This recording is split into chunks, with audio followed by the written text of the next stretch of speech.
สบายดีเลยสบายดีเลยอันนี้ข้าพเจ้าซื้อเยอะเนาะเป็นทีมงานของแฮปปี้วันเนาะ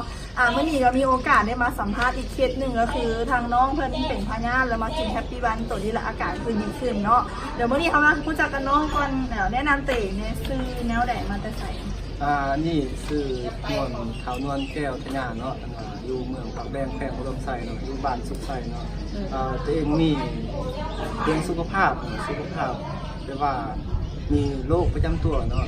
แต่ว่ามากินสมุนไพรแฮปปี้วันเนาะแต่ว่าก่อนที่กินทำอิฐนี่ก็รู้จัก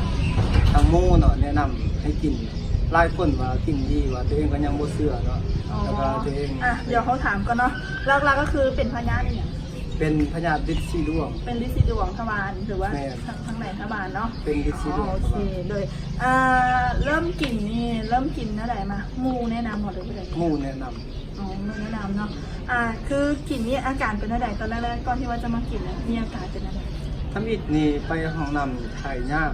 ถ่ายบ่สะดวกไปห้องน้ำนี่ต้นถ่ายบ่สะดวกมีอันฮ้อนโตออกฮ้อนนี่ออกตรงไหนออกวัน2นิ้วเลยทุกเวลาเฮาสิเข้านี่พูดยากเลยแต่ว่าต้องผสม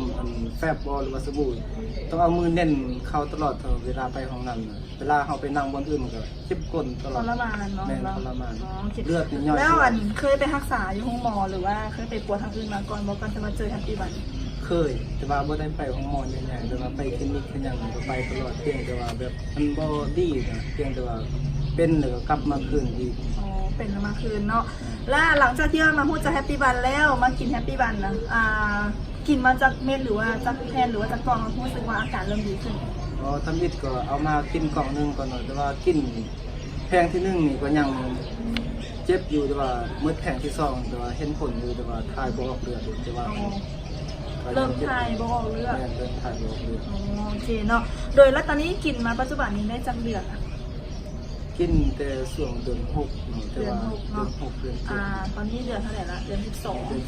เป็น6เดือนนะถ้าให้ถามตอนนี้คืออาการล่าสุดตอนนี้ถ้าให้ 100% เนี่ยคิดว่าตอนนี้กินแล้วดีแล้วจะเปอร์เซ็นต์ตอนนี้นี่ก็ประมาณ97เนาะ97%เนาะว่ามันก็ดีขึ้นหลายแล้วดีขึ้นพอสมควร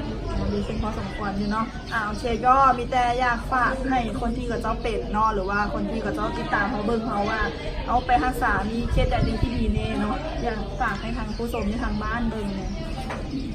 นี่ก็อยากฝากไปนำแต่ว่าเพื่อนๆหมู่หลายคนเนาะที่ว่าผู้ใดมีเรื่องสุขภาพเนาะเป็นเกี่ยวกับฤทธิ์สีดวงเนาะว่าให้แนะนำมากินสมุนไพรแฮปปี้วันเนาะอันนี้คือกินเองจะได้รู้ดีแท้เนาะแม่นดีแท้เลยโอเคดีแท้เนาะโอเคฉันก็มีแต่ว่าจะขอบใจนำเนาะโอเคมีแต่ว่าเดี๋ยวไว้ติดตามเคสต่อไปเขาจะมาสัมภาษณ์เรื่อยๆอีกเนาะโดยสบายดี